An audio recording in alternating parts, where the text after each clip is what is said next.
Hello guys, പുതിയൊരു വീട്ടിലേക്ക് എല്ലാവർക്കും സ്വാഗതം. ഇപ്പം നമ്മുടെ നാട്ടിൽ പോലീസുകാരും CBI ഒക്കെ ചെയ്യേണ്ട പരിപാടി ഇപ്പോൾ ചെയ്തുകൊണ്ടിരിക്കുന്ന യൂട്യൂബേഴ്സാണ്. എന്താ അവസ്ഥ, എന്താ ഗതികേട്. വേറൊന്നിനെ പറ്റിയല്ല പറഞ്ഞു വരുന്നത്, ബാലഭാസ്കറിൻ്റെ ഒരു ആക്സിഡന്റിനെ പറ്റിയാണ്. അതിൻ്റെ പുറകിലുള്ള കുറേ ദുരൂഹതകളെ പറ്റി കുറേ വീഡിയോസ് കുറേ ആളുകൾ നമ്മളടക്കം ചെയ്തിട്ടുണ്ട്. ബട്ട് ഈ പറയുന്ന ലക്ഷ്മിയുടെ ഒന്നും ബിഹേവിയർ അനാലിസിസ് ആരും ചെയ്യുന്നത് കണ്ടില്ല. ലക്ഷ്മിയുടെ ആ കൂടി ഒരു ഇൻ്റർവ്യൂ മാത്രമാണ് നമുക്ക് അവൈലബിൾ ആയിട്ടുള്ളത്. അതിനകത്ത് ലക്ഷ്മിയുടെ ഒരു ബോഡി ലാംഗ്വേജും കാര്യങ്ങളും കണ്ടപ്പോൾ തന്നെ പലരും പറഞ്ഞിട്ടുണ്ട്, ഇവർ പറയുന്ന പല കാര്യങ്ങളിലും കുറച്ച് വിശ്വസിക്കാൻ ബുദ്ധിമുട്ടുണ്ട്, ഇങ്ങനെയൊക്കെ ഇത് സംസാരിക്കുക എന്നുള്ള രീതിയിൽ. കഴിഞ്ഞ ദിവസം ഞാൻ യൂട്യൂബിൽ ഒരു ചാനൽ കണ്ടു, ഹ്യൂമൻ പ്രോട്ടോകോൾ എന്ന് പറയുന്ന ഒരു ചാനൽ. അതിനകത്ത് വളരെ ചെറിയ സബ്സ്ക്രൈബേഴ്സ് മാത്രമുള്ള ഒരു ചാനലാണ്. ഞാൻ ആ വീഡിയോ കണ്ട സമയത്ത് ഏകദേശം 287 സബ്സ്ക്രൈബേഴ്സ് എന്തോ മറ്റും ഉണ്ടായിരുന്നുള്ളൂ. ബട്ട് ആ ഒരു വീഡിയോ ഇപ്പോൾ 1,00,000 പേര് കണ്ടു. കാര്യം അത്രയും ക്വാളിറ്റി ആയിട്ടുള്ള ഒരു കോണ്ടന്റ് ആണ് പുള്ളിക്കാരൻ ചെയ്തിരിക്കുന്നത്. ആ ഒരു വീഡിയോ ചെയ്ത പുള്ളിയുടെ പേര് Neeresh Gopalakrishnan, consultant psychologist, expertised in behaviour analysis and behaviour profiling. ഇതാണ് പുള്ളിക്കാരനാണ് ഈ പറയുന്ന ലക്ഷ്മിയുടെ അതുപോലെ തന്നെ സോബിയുടെയും കലാഭവൻ സോബിയുടെയും ഇൻ്റർവ്യൂസ് എടുത്തു വെച്ചിട്ട് അവരുടെ ബിഹേവിയർ, അവർ പറയുന്ന കള്ളമാണോ, അതിനകത്ത് എന്തെങ്കിലും പ്രശ്നങ്ങളൊക്കെ ഉണ്ടോ എന്ന് അനാലിസിസ് ചെയ്തിട്ടാണ് ആ ഒരു വീഡിയോ പോയേക്കുന്നത്. സത്യത്തിൽ പുള്ളിക്കാരൻ അവിടെ ചെയ്തു വെച്ചിരിക്കുന്ന വലിയൊരു പണിയാണ്. സീരിയസ്ലി അത് എന്താ പറയുക, നമ്മുടെ പോലീസൊക്കെ ചെയ്യേണ്ട പരിപാടിയാണ് പുള്ളി അതിനകത്ത് ചെയ്തു വെച്ചേക്കുന്നത്. അതും വളരെ ചുരുങ്ങിയ റിസോഴ്സസ് വെച്ചിട്ട്. നമുക്ക് എന്തായാലും പുള്ളി ചെയ്തു വെച്ചേക്കുന്ന ആ ഒരു വീഡിയോ ഒന്ന് കാണാൻ ഗൈസ്. Watch closely. ദുരൂഹതകളുണ്ട്. പിന്നെ തമ്പി പല സ്ഥലങ്ങളിലും. സോ നിങ്ങൾ ഈ ഒരു വീഡിയോ ഫുള്ളായിട്ട് കണ്ടിട്ടുണ്ടെങ്കിൽ you can easily see that Thampi എന്ന് പറയുന്ന ദുരൂഹതകളുണ്ട്. പിന്നെ തമ്പി പല സ്ഥലങ്ങളിലും. തമ്പി എന്ന് പറയുന്ന സമയത്ത് ലക്ഷ്മിയുടെ ഫേസിലുണ്ടാവുന്ന ഒരു ചേഞ്ച്, അതായത് ലക്ഷ്മി വളരെ ഫോക്കസ്ഡ് ആവുന്നു, അലേർട്ട് ആവുന്നു. അതായത് ഐബ്രോസ് ഏരിയാസ് വളരെ ടൈറ്റൺ ആവുന്നു, കണ്ണുകൾ വളരെ നാരോ ആവുന്നു. That means she is focusing much more. അതായത് പെട്ടെന്ന് ഒരു അലേർട്ട് ഉണ്ടാവുന്നു. സോ നമ്മളിത് മാത്രമാണ് എൻ്റെ കോൺവെർസേഷനിൽ കാണുന്നതെങ്കിൽ we can avoid it. But there is A follow up. Hospital ഉൾപ്പെടെയുള്ള സ്ഥലങ്ങളിൽ പ്രത്യക്ഷപ്പെട്ടതിനെ കുറിച്ച്, അതിനെക്കുറിച്ച് ലക്ഷ്മിയുടെ ഒരു അറിവിൽ എന്താ ഉള്ളത്? ഒന്ന് ഫോൺ ഒന്നും ആവശ്യപ്പെടുന്നത് ഞാനല്ല. ഞാൻ ആ സമയത്ത് അതിനൊന്നുമുള്ള അവസ്ഥയിലൊന്നുമല്ല. എനിക്കിതിനെക്കുറിച്ചൊന്നും അറിയുമില്ല. ഞാൻ ആ അവസ്ഥയിലല്ല, എനിക്ക് ഇതിനെക്കുറിച്ചൊന്നും അറിയുമില്ല. This is a kind of psychological distancing എന്ന് പറഞ്ഞു കഴിഞ്ഞാൽ ഞാൻ എന്നെ തന്നെ അങ്ങനെ ഒരു സംഭവത്തിൽ നിന്ന് ഡിറ്റാച്ച് ചെയ്ത് നിർത്തുന്നു. എനിക്ക് അതുമായിട്ട് യാതൊരു ബന്ധവും ഇല്ല എന്നൊരു തരത്തിൽ. ഇതൊരു ഫസ്റ്റ് പോയിന്റ് ആയിട്ട് നമുക്ക് എടുക്കാം. എൻ്റെ അമ്മയാണ് ഈ ബാലുവിൻ്റെ ഫോണും പേഴ്സും തമ്പിയുടെ കയ്യിലുണ്ടെന്ന് അറിഞ്ഞപ്പോൾ അയാൾ വീട്ടിൽ വരുമ്പോൾ ചോദിച്ചു, തിരിച്ച് റിട്ടേൺ ചെയ്യണമെന്ന് പറഞ്ഞു. പുള്ളി പേഴ്സൊക്കെ തിരിച്ച് കൊണ്ടു കൊടുത്തു അത്രേ. പക്ഷേ ഫോൺ കുറച്ച് ദിവസം കയ്യിൽ വെച്ചോട്ടെ, ഞാൻ തന്നേക്കാം, ഉറപ്പായിട്ടും തിരിച്ചു തരാം, 1-2 ദിവസം കയ്യിൽ വെച്ചോട്ടെ എന്നൊരു വളരെ വ്യക്തിപരമായ രീതിയിൽ ചോദിച്ചു. അപ്പം വളരെ വ്യക്തിപരമായിട്ടുള്ള രീതി എന്ന് പറയുമ്പോൾ സ്പീച്ചിലുണ്ടാവുന്ന, അതായത് സംസാരത്തിലുണ്ടാവുന്ന സ്പീഡിന്റെ ചേഞ്ച്, പിച്ചിന്റെ ചേഞ്ച്, അതിനോടൊപ്പം തന്നെ ലക്ഷ്മിയുടെ ലെഫ്റ്റ് ഷോൾഡർ ചെറിയൊരു ഷ്രഗ് ഉണ്ടാവുന്നുണ്ട്. അതായത് വളരെ മൈന്യൂട്ടായിട്ട് ഒന്ന് അപ്പായി ഡൗൺ ആവും. അപ്പോൾ ഇവിടെ നമുക്ക് നോക്കുമ്പോഴത്തേക്കും ഒരു ഗ്രൂപ്പ് ഓഫ് ബിഹേവിയർ ചേഞ്ച് നമുക്ക് കാണാൻ പറ്റുന്നുണ്ട്. So that's a red flag. അതായത് ഈ ഷോൾഡർ ഷ്രഗ് ഉദ്ദേശിക്കുന്നത് വളരെ ആൻസൈറ്റി, അല്ലെങ്കിൽ പറയുന്ന കാര്യത്തിൽ ഒരു അൺസർട്ടനിറ്റി, അല്ലെങ്കിൽ സ്ഥിരതയില്ലായ്മ, ഇൻകോൺഗ്രുവൻസി, ഇങ്ങനെയുള്ള കാര്യങ്ങളൊക്കെ സംഭവിക്കുമ്പോൾ ഉണ്ടാവുന്ന ഒരു ബിഹേവിയറാണ്. ഇതൊരു സിംഗിൾ ബിഹേവിയർ അല്ല. ഇതിന്റെ കൂടെ പിച്ചിലുണ്ടാവുന്ന ഡിക്രീസ്, അതായത് പിച്ച് വളരെ താഴ്ന്നു, സംസാരത്തിന്റെ സ്പീഡ് കുറയുന്നു. So that's a red flag.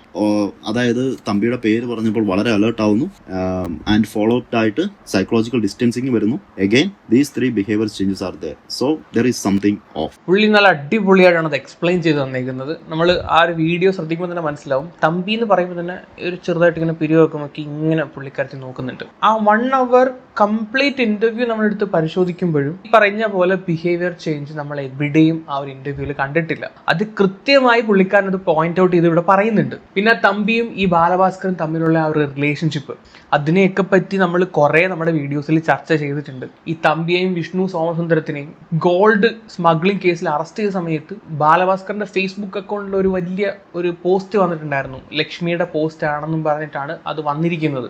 അത് പിന്നീട് ഇവർ മാറ്റി പറഞ്ഞു, ബാലഭാസ്കറിന്റെ അക്കൗണ്ട് ഹാൻഡിൽ ചെയ്യുന്നവരാണ് ആ ഒരു പോസ്റ്റ് ഇട്ടത്, അത് ലക്ഷ്മിയുടെ അറിവോട് കൂടി അല്ല എന്നുള്ള രീതിയിൽ അത് അവർ മാറ്റി പറഞ്ഞു. അന്നേരം ഇവരിവിടെ സമർത്ഥിക്കാൻ ശ്രമിക്കുന്ന കാര്യം എന്താണെന്ന് വെച്ച് കഴിഞ്ഞാൽ, ഈ തമ്പിയും അല്ലെങ്കിൽ വിഷ്ണുവുമായിട്ടൊന്നും ബാലഭാസ്കറിന് ഒരു തരത്തിലുള്ള ബന്ധവും ഇല്ല എന്നുള്ള തരത്തിലാണ്. അതുകൊണ്ടാണല്ലോ ആ അക്കൗണ്ട് ഹാൻഡിൽ ചെയ്ത ആൾക്കാരുടെ തലയിലോട്ട് ആ ഒരു പോസ്റ്റ് ഇവർ ചാർത്തി കൊടുത്തത്.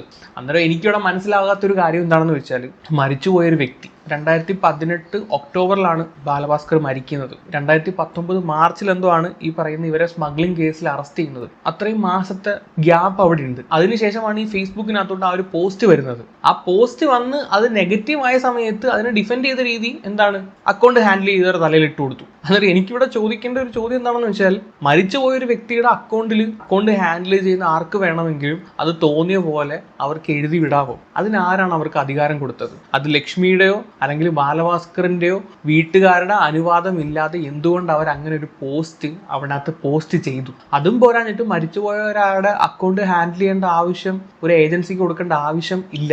കാര്യം അതിനകത്ത് എൻക്വയറീസോ അല്ലാതെ വേറെ കാര്യങ്ങളൊന്നും പിന്നെ വരുന്നതുമില്ല. അന്നേരം അവിടെയൊക്കെ ഈ ലക്ഷ്മി പറയുന്ന പല കാര്യങ്ങളിലും ഭയങ്കര ദുരൂഹതകളുണ്ട്, ഇല്ലെന്ന് ഒരിക്കലും പറയാൻ പറ്റുന്നില്ല. ഈ മനോരമ ന്യൂസിൽ വന്ന ഈ ഒരു ഇന്റർവ്യൂ തന്നെ, ആ ഇന്റർവ്യൂവറെ ഇവർക്ക് പേഴ്സണലി അറിയാവുന്ന വ്യക്തിയാണ്. അന്നേരം ഇവർക്ക് നെഗറ്റീവായി വരുന്ന എല്ലാ ഫാക്ടേഴ്സും അവോയ്ഡ് ചെയ്തിട്ടാണ് ആ ഒരു ഇന്റർവ്യൂ തന്നെ ഉണ്ടാക്കിയിരിക്കുന്നത്. വേണമെങ്കിൽ ഫാബ്രിക്കേറ്റ് ചെയ്തു എന്ന് തന്നെ വേണമെങ്കിൽ പറയാം. കാര്യം പല ക്വസ്റ്റ്യൻസും അതിനകത്ത് മിസ്സിംഗ് ആണ്. പ്രധാനപ്പെട്ട ഒരൊറ്റ ക്വസ്റ്റ്യൻ പോലും ആ ഇന്റർവ്യൂവിനകത്ത് ചോദിച്ചിട്ടില്ല. അതൊരു വെൽ ക്രാഫ്റ്റഡ് ഇന്റർവ്യൂ ആണ്. നമുക്കിത് 1-2 തവണ കാണുമ്പോൾ തന്നെ മനസ്സിലാവും. എൻ്റെ ഒരു അഭിപ്രായത്തിൽ ഈ കേസിൽ ഇൻവോൾവ് ചെയ്യപ്പെട്ട എല്ലാവരെയും പിടിച്ചു ഇരുത്തി നുണപരിശോധന, ലക്ഷ്മി അടക്കമുള്ള ആളുകളെ നുണപരിശോധന നടത്തണം എന്ന് തന്നെയാണ്. അല്ലാതെ ഇവരുടെ വായിൽ നിന്ന് ഒന്നും പുറത്തോട്ട് വരുമെന്ന് എനിക്ക് തോന്നണില്ല. എന്തായാലും ബാക്കിയും കൂടെ നമുക്ക് കണ്ടുപോകാം. എൻ്റെ ഹസ്ബൻഡിന് അല്ലെങ്കിൽ എൻ്റെ കുഞ്ഞിന് എന്തെങ്കിലും സംഭവിച്ചത് ആരെങ്കിലും പ്ലാൻ ചെയ്തോ അല്ലെങ്കിൽ മനഃപൂർവ്വമായിട്ടോ ചെയ്തതാണെന്ന് എനിക്ക് 1% തോന്നിയാൽ, ആരെങ്കിലും എക്സ്പ്രസ് ചെയ്താൽ, ഒരു സാധാരണക്കാരിയൊന്നുമില്ലെങ്കിൽ എനിക്ക് ചെയ്യാൻ പറ്റുന്നുണ്ട്. ഞാൻ ആദ്യം ഞങ്ങളുടെ സിറ്റി പോലീസ് കമ്മീഷണറുടെ ഓഫീസിൽ പോയി. ഇവിടെ ചോദിച്ച ക്വസ്റ്റ്യൻ ലക്ഷ്മി ആരുടെയെങ്കിലും ഭീഷണിക്ക് വഴങ്ങിയാണോ അല്ലെങ്കിൽ ആരുടെയെങ്കിലും സമ്മർദ്ദത്തിലാണോ എന്ന ചോദ്യത്തിന് ഉത്തരമായിട്ട് പറയുന്ന ഒരു വലിയൊരു എസ്സേ. സോ നോർമലി ഒരു ക്വസ്റ്റ്യൻ, നിങ്ങൾ ആരുടെയെങ്കിലും ഭീഷണിക്ക് വഴങ്ങിയാണോ അല്ലെങ്കിൽ സമ്മർദ്ദത്തിലാണോ എന്ന് ചോദിച്ചു കഴിഞ്ഞാൽ വളരെ ഡയറക്റ്റ് ആയിട്ട് ആൻസർ പറയാൻ പറ്റും. അല്ല, എനിക്ക് ഞാൻ ആരുടെയും ഭീഷണിക്കല്ല, അങ്ങനെ വളരെ ഡയറക്റ്റ് ആയിട്ട് അല്ലെങ്കിൽ അതിനോട് അർത്ഥം വരുന്ന രീതിയിൽ റെസ്പോണ്ട് ചെയ്യാൻ പറ്റും. പക്ഷേ ഇവിടെ വളരെ ഇൻഡയറക്റ്റ് ആയിട്ട് വളരെ വലിയൊരു ഇൻട്രൊഡക്ഷൻ കൊടുത്തതിന് ശേഷം ഏറ്റവും അവസാനം മാത്രമാണ് ആ ചോദ്യത്തെ അഡ്രസ്സ് ചെയ്യുന്ന ആൻസർ വരുന്നത്. അതുപോലെ തന്നെ അതിനോട് ചേർന്ന് പറയുന്ന ഒരു സ്റ്റേറ്റ്മെന്റ് ആണ്, ബാലുവിന്റെ മരണത്തിൽ ആർക്കെങ്കിലും എന്തെങ്കിലും തരത്തിലുള്ള ഒരു ദുരൂഹമായിട്ടുള്ള കാര്യങ്ങളോ അല്ലാതെ അത് റിലേറ്റഡ് ആയിട്ടുള്ള രീതിയിൽ ആരെങ്കിലും എന്തെങ്കിലും എക്സ്പ്രസ് ചെയ്ത് കഴിഞ്ഞാൽ അപ്പോൾ തന്നെ ഞാൻ പോയി പോലീസ് സ്റ്റേഷനിൽ പരാതി കൊടുക്കും. സോബി എന്ന വ്യക്തി അയാൾ കണ്ട ഒരു കാര്യം എക്സ്പ്രസ് ചെയ്തു. Exactly time everything is perfect. So അങ്ങനെ ഒരു കാര്യം ഒരാൾ എക്സ്പ്രസ് ചെയ്തിട്ടും ലക്ഷ്മിയുടെ ഭാഗത്തുനിന്ന് യാതൊരു തരത്തിലുള്ള ഒരു റെസ്പോൺസും ഉണ്ടായിട്ടില്ല. That's A question and also A red flag. So നമ്മൾ ഈ ഒരു കേസ് എടുത്ത് പരിശോധിച്ച് നോക്കുവാണെങ്കിൽ ഇതിനകത്ത് ഒരുപാട് ദുരൂഹതകൾ നമുക്ക് കാണാൻ പറ്റും. ഈ കേസ് പഠിച്ചുകൊണ്ടിരിക്കുന്ന ജനങ്ങൾക്ക് തന്നെ അത് മനസ്സിലാവും. അതിനോടൊപ്പം എനിക്ക് ഏറ്റവും വിയേഡസ്റ്റ് ആയിട്ട് തോന്നിയ കാര്യം എന്താണെന്ന് വെച്ചാൽ, ഈ ദുരൂഹതകളൊന്നും ലക്ഷ്മിക്ക് ഒരു ദുരൂഹതകളായിട്ട് തോന്നിയിട്ടില്ല.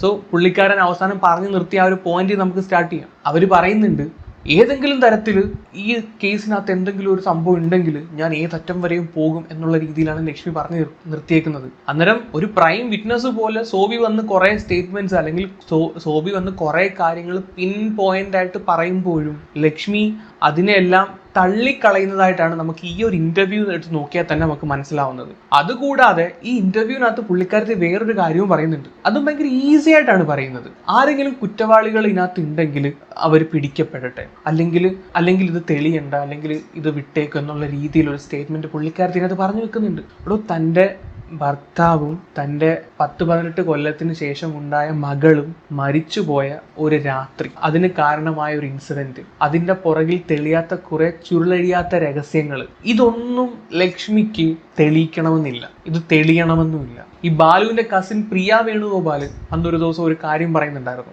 ഈ കേസ് CBI അന്വേഷിച്ച് തള്ളിയല്ലോ, എന്താ പറയുക, ഇതൊരു ആക്സിഡന്റ് ആണെന്ന് അവർ പ്രൂവ് ചെയ്തു. അതിനുശേഷം ഇവരിത് റീഇൻവെസ്റ്റിഗേറ്റ് ചെയ്യണമെന്നും പറഞ്ഞൊരു പരാതി കൊടുക്കാൻ വേണ്ടിയിട്ട് പോകാൻ നേരത്ത് അവർ കുറെ ക്വസ്റ്റ്യൻസ് പ്രിപ്പയർ ചെയ്യുന്നുണ്ടായിരുന്നു. ആ സമയത്ത് ലക്ഷ്മി പറഞ്ഞ കാര്യമാണ്, നിങ്ങൾ എന്ത് വേണമെങ്കിലും ചോദിച്ചു, പക്ഷേ പണമിടപാടുകളുമായി ബന്ധപ്പെട്ട കാര്യങ്ങൾ അന്വേഷിക്കാൻ ആവശ്യപ്പെടരുത്. സോ ഇതൊക്കെ കാണുമ്പോൾ നമുക്ക് എന്താണ് ഇതിനകത്ത് മനസ്സിലാവുന്നത്? ഇപ്പൊ തന്നെ നിങ്ങൾ സിമ്പിളായിട്ടൊന്ന് ചിന്തിച്ചു നോക്ക്. ഈ ഒരു കേസിൽ ഏറ്റവും കൂടുതൽ ആൾക്കാർ കുറ്റപ്പെടുത്തുന്നത് ലക്ഷ്മിയല്ലേ? അപ്പം ലക്ഷ്മി ഈ ഒരു കേസിനകത്ത് നിരപരാധിയാണ്, ലക്ഷ്മിയുടെ കൈകൾ ശുദ്ധമാണ്, അല്ലെങ്കിൽ ലക്ഷ്മിക്ക് ഇതിനകത്ത് ഒന്നും അറിയത്തില്ല, അന്ന് നടന്ന ആക്സിഡന്റിനകത്ത് ഉറങ്ങിപ്പോയി വേറെ ഒരു കാര്യവും അറിയില്ല എന്ന് വിചാരിക്കുക. അപ്പോൾ ഈ ഒരു കേസ് പ്രോപ്പറായിട്ട് ഇൻവെസ്റ്റിഗേറ്റ് ചെയ്ത് ഇതിൻ്റെ പുറകിലുള്ള കാര്യങ്ങളെല്ലാം കണ്ടുപിടിച്ച് കഴിഞ്ഞാൽ, ലക്ഷ്മിക്കിനകത്ത് ഒരു പങ്കുമില്ലെന്ന് തെളിഞ്ഞു കഴിഞ്ഞാൽ അത് ഏറ്റവും കൂടുതൽ ഗുണകരമാകുന്നത് ആർക്കാണ്? ലക്ഷ്മിക്കല്ലേ? അല്ലെങ്കിൽ ഈ കേസ് തെളിയാതെ നിൽക്കുന്ന അത്രയും കാലം ലക്ഷ്മി ഇപ്പോൾ ഈ കേട്ടുകൊണ്ടിരിക്കുന്ന പഴികൾ മൊത്തം കേട്ടുകൊണ്ടിരിക്കും. അതെന്താണ് ഈ പുള്ളിക്കാരത്തെ ചിന്തിക്കാത്തത്?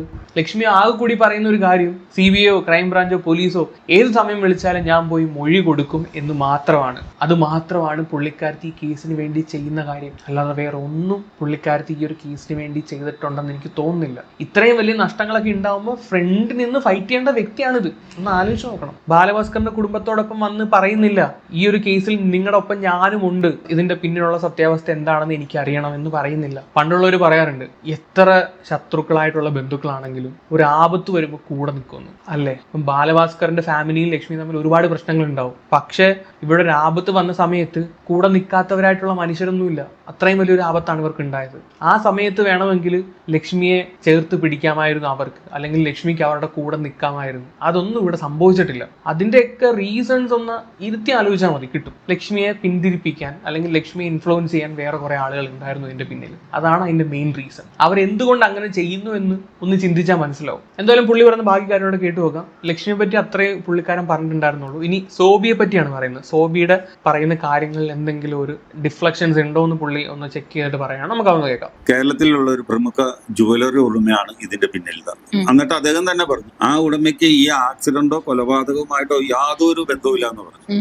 ബന്ധമില്ല. പക്ഷെ അയാളുടെ ആൾക്കാരായതുകൊണ്ട് സോബി ഇപ്പൊ എവിടെ ചെന്ന് എന്ത് പറഞ്ഞാലും അതിന് സോബിക്ക് അനുകൂലമായിട്ട് വന്നെങ്കിൽ അവരെ ഇയാൾ പോയി കിട്ടും. തിരുവനന്തപുരത്ത് ഏതോ ജ്വല്ലറിക്കാരന്റെ സ്വർണ്ണമാണ് എന്നൊക്കെ ഒരു കഥയുണ്ടായിരുന്നു. തിരുവനന്തപുരത്ത് നിന്ന് ഞാൻ പറഞ്ഞാണ്, കഥയൊന്നുമില്ല. ഞാൻ പറഞ്ഞു ഇതിന്റെ പിന്നിൽ ഒരു ജ്വല്ലറി ഉടമയാണെന്നാണ് ഞാൻ പറഞ്ഞേക്കുന്നത്. കൊലപാതകത്തിനൊന്നും അദ്ദേഹത്തിന് പങ്കില്ല. അദ്ദേഹത്തിന് കിട്ടേണ്ട സ്വർണ്ണം അദ്ദേഹമാണ് ഇവരെയൊക്കെ ഈ കാത്ത് പരിപാലിച്ചു പോരുന്നത്. അതാണ് നമുക്ക് കൃത്യമായിട്ട് കിട്ടിയ വിവരമാണ്.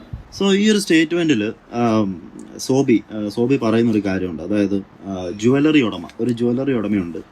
അദ്ദേഹമാണ് ഈ മാഫിയ അല്ലെങ്കിൽ സ്മഗ്ലേഴ്സിനെ രക്ഷിച്ചുകൊണ്ട് പോരുന്നത്. ഈ രക്ഷിച്ചുകൊണ്ട് പോരുന്നു എന്നുള്ളതല്ലാതെ അദ്ദേഹത്തിന് ഇതിൽ യാതൊരു പങ്കുമില്ല. ഈ കൊലപാതകത്തിൽ പങ്കില്ല, മറ്റൊരു കാര്യത്തിലും പങ്കില്ല. അതായത് അദ്ദേഹത്തിന് കുറച്ച് ആൾക്കാരുണ്ട്. അപ്പോൾ അദ്ദേഹത്തിന്റെ കുറച്ച് ആൾക്കാർക്ക് എന്തെങ്കിലും പ്രശ്നം വന്നു കഴിഞ്ഞാൽ അദ്ദേഹം സംരക്ഷിക്കുന്നു. അതിനെ വളരെ ജസ്റ്റിഫൈ ചെയ്താണ് പറയുന്നത്. നമുക്ക് അടുത്ത 2 വീഡിയോസിലും കൂടെ പോകാം. സാറിന് എന്താണ് തോന്നുന്നത്? ഇതിനകത്ത് വലിയൊരു മാഫിയ ഇതിന്റെ പുറകിലുണ്ടെന്ന് തോന്നുന്നു. ഇപ്പൊ ഇതിനകത്ത് ഒരു രാഷ്ട്രീയ ഇടപെടലും ഉണ്ടായിട്ടില്ല. ആരുമില്ല, ഇത് രാഷ്ട്രീയക്കാരില്ല. പക്ഷെ അവരെയും ഭരിക്കുന്ന ആൾക്കാരില്ല, സ്മഗ്ലേഴ്സ്, ഗോൾഡ് സ്മഗ്ലേഴ്സ്. അവരാണ് ഈ കാര്യങ്ങൾ. അവരെന്നല്ല, കേരളത്തിലെ ഒരു പ്രമുഖ ജുവലറിക്കാരനാണ് ഇതിന്റെ പിന്നിൽ. അന്നാണ് എല്ലാവരും നല്ല നമുക്ക് കിട്ടിയേക്കുന്ന അറിവനുസരിച്ച്. പക്ഷെ അയാൾക്ക് ഈ അപകടത്തിലോ ഈ കൊലപാതകത്തിലോ ഒന്നും ഒരു ബന്ധമില്ലാത്ത, അയാൾ വളരെ ക്ലിയർ ആയിട്ടുള്ള ഒരാളാണ്. പക്ഷെ അയാൾക്ക് ഈ അപകടത്തിലോ ഈ കൊലപാതകത്തിലോ യാതൊരു ബന്ധവുമില്ല. അയാൾ വളരെ ക്ലിയർ ആയിട്ട് ഒരാളാണ്. ഓക്കെ, ആൾക്കാർക്ക് ഒരു അത്യാഹിതം വന്നപ്പോൾ പുള്ളി അവരെ സഹായിക്കേണ്ടത്. ഇപ്പൊ നമ്മൾ എവിടെയെങ്കിലും ചെന്ന് എന്തെങ്കിലും ചെയ്യുകയാണെങ്കിൽ ഇയാൾ അവിടെ ചെന്ന് അവരെ ബ്ലോക്ക് ചെയ്യുക. ഇതാണ്. അതായത് അദ്ദേഹത്തിന് ഇതിൽ യാതൊരു പങ്കുമില്ല. അദ്ദേഹം വളരെ ക്ലിയർ ആയിട്ട് ഒരാളാണ്. അദ്ദേഹത്തിന്റെ കുറച്ച് ആൾക്കാർ, അതായത് ഈ സ്മഗ്ലേഴ്സ്, അവർക്ക് എന്തെങ്കിലും ഒരു പ്രോബ്ലം എവിടെയെങ്കിലും വന്നു കഴിഞ്ഞാൽ ഇദ്ദേഹം ചെന്ന് അവരെ ബ്ലോക്ക് ചെയ്യുന്നു, അവരെ സംരക്ഷിക്കുന്നു. അങ്ങനെ സംരക്ഷിക്കുന്ന ഒരാളെ എങ്ങനെയാണ് നമുക്ക് ക്ലിയർ ആയിട്ടും അയാളൊരു നല്ല ആളാണ് എന്ന് പറയാൻ പറ്റുക? താങ്കൾ ഇത്രമാത്രം അതിൻ്റെ അകത്ത് തെളിവുകൾ കൊടുത്തിട്ടും വളരെ കൃത്യമായിട്ടുള്ള പോയിന്റ് വൈസ് ഉള്ള തെളിവാണ് കൊടുത്തിരിക്കുന്നത്. എന്നിട്ടും ഇത് തെളിയിക്കാതിരിക്കാനുള്ള പിന്നിലെ ശക്തി ആരായിരിക്കും? അല്ല, അതാ ഞാൻ പറഞ്ഞു, ഒരു കേരളത്തിലെ ഒരു പ്രമുഖ ജുവലറി ഉടമയാണ് ഇതിന്റെ പിന്നിൽ ഞാൻ പറഞ്ഞില്ലേ. അത് എനിക്ക് കുറച്ചാൾ മുമ്പ് കിട്ടിയൊരു അറിവാണ്. അത് നന്നായിട്ട് വിശ്വസിക്കാവുന്ന ഒരു സ്ഥലത്ത് നിന്ന് കിട്ടിയതാണ്. പക്ഷെ അയാൾക്ക് ഈ ഒരു മർഡറിലോ അല്ലെങ്കിൽ ഈ ഒരു ആക്സിഡന്റിലോ ഒന്നും പങ്കുള്ള ആളല്ല. അയാൾ അങ്ങനത്തെ ഒരു ദുഷ്ടമനസ്സ് പോലും ഉള്ള ഒരാളല്ല. അയാൾക്ക് ഈ ഒരു കൊലപാതകത്തിലോ ഈ ഒരു സ്മഗ്ലിങ്ങിലോ അല്ലെങ്കിൽ ഈ ഒരു സംഭവത്തിലോ ഒരു കൈയുള്ള ഒരാളല്ല. അയാള് ബാക്കി കേൾക്കും. പക്ഷെ അതിൽ പെട്ട ആൾക്കാർ പുള്ളിയുടെ ആൾക്കാരാകുമ്പോ പിന്നെ അതിൽ പെട്ട ആൾക്കാർ പുള്ളിയുടെ ആൾക്കാർ പുള്ളി സംരക്ഷിക്കില്ലേ എന്ന് പറഞ്ഞു കഴിഞ്ഞാല് പുള്ളിയുടെ ആൾക്കാരെന്ന് പറയുന്നത് ആരാണ്? സ്മഗ്ലേഴ്സ് ആരാണ്? ബാലുവിന്റെ മരണത്തിനിടയായ ആൾക്കാർ. അങ്ങനെ ഒരാൾക്കാരെ സംരക്ഷിക്കുന്ന ഒരാൾ എങ്ങനെയാണ് നല്ലൊരാളാവുക അല്ലെങ്കിൽ ക്ലിയർ ആയിട്ട് ഒരാളാവുക? Red flag. സോബിയുടെ ഇന്റർവ്യൂ എടുത്ത് നമ്മൾ നോക്കിക്കഴിഞ്ഞാൽ നമുക്ക് കൃത്യമായിട്ടൊരു കാര്യം മനസ്സിലാവും. പുള്ളി എല്ലാ ഇന്റർവ്യൂസിലും പറയുന്ന കാര്യങ്ങൾ സെയിം തന്നെയാണ്. പണ്ടത്തെ നാടക നടന്മാരൊക്കെ ഇല്ലേ, അവർ തട്ടേ കയറി ഒരു 5-6 നാടകം കഴിയുമ്പോഴത്തേക്ക് ആ നാടകത്തിന്റെ ഡയലോഗ്സ് ഒക്കെ കാണാപ്പാടമാവും. അത് പിന്നെ ജന്മം ചെയ്ത തെറ്റൂല, അവർക്കത് പഠിക്കേണ്ട ആവശ്യവും വരുന്നില്ല.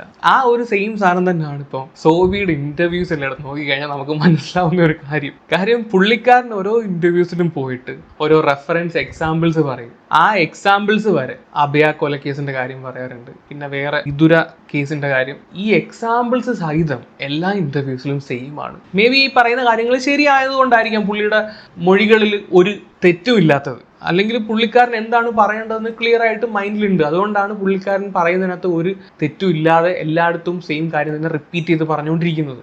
അല്ലെങ്കിൽ നല്ല കൃത്യമായി ഹോംവർക്ക് ചെയ്ത് പഠിച്ച് അതങ്ങ് തറവായി എന്ന് വേണമെങ്കിൽ നമുക്ക് അതിനെ അനുമാനിച്ചൂടെ, അല്ലേ? ഇപ്പൊ സോബി അന്ന് രാത്രി കണ്ടു എന്ന് പറയുന്ന കാര്യങ്ങളൊക്കെ ഉണ്ടല്ലോ, വണ്ടിയുടെ ചില്ലടിച്ച് പൊട്ടിച്ചു എന്നൊക്കെ പറയുന്ന അതൊക്കെ വളരെ പിൻ പോയിന്റ് ആയിട്ട് തന്നെയാണ് പറയുന്നത്. അതിനകത്ത് നമുക്ക് ഒരു തരി സംശയം പോലും ഇല്ല. അത് ഈ പുള്ളിക്കാരനും ശരിവെക്കുന്നുണ്ട്, സോബി പറയുന്ന കാര്യങ്ങളൊക്കെ വളരെ കറക്റ്റ് ആണെന്ന്. ബട്ട് സോബി അന്ന് രാത്രി എന്തോ കണ്ടിട്ടുണ്ട്, അത് 100% ഷുവറാണ്. ബട്ട് സോബി ഒരിടത്തു പോലും ഒരു ഇന്റർവ്യൂവിൽ പോലും സോബി പറയുന്നില്ല അന്ന് കണ്ടത് ബാലഭാസ്കറിനെയോ ലക്ഷ്മിയോ ആണെന്ന്. അല്ലെങ്കിൽ എന്തുകൊണ്ട് സോബി അന്ന് സംഭവിച്ചത് ബാലഭാസ്കറിനാണ് എന്ന് പറയാനുള്ള റീസൺ എന്താണെന്ന് വെച്ചാൽ, അന്ന് കണ്ട വണ്ടിയും അല്ലെങ്കിൽ ആക്സിഡന്റ് സീനിൽ കണ്ട വണ്ടിയും ഒരു വണ്ടി തന്നെയാണ് എന്നുള്ള ഒരു നിഗമനത്തിന്റെ പുറത്താണ്. അല്ലാതെ ഒരിക്കലും സോബി അന്ന് രാത്രി ബാലഭാസ്കറിനെ കണ്ടിട്ടില്ല. സോ അന്നേരം എന്തോ കണ്ടു എന്നുള്ള കാര്യം 100% ഉറപ്പാണ്. അതുകൊണ്ടാണ് പുള്ളിക്കാരന്റെ മൊഴികളിൽ ഒരു വൈരുദ്ധ്യവും ഇതുവരെ വരാഞ്ഞത്. പറഞ്ഞു മനസ്സിലായോ? എന്തോ ഒരു ബാക്കി കേൾക്കാം.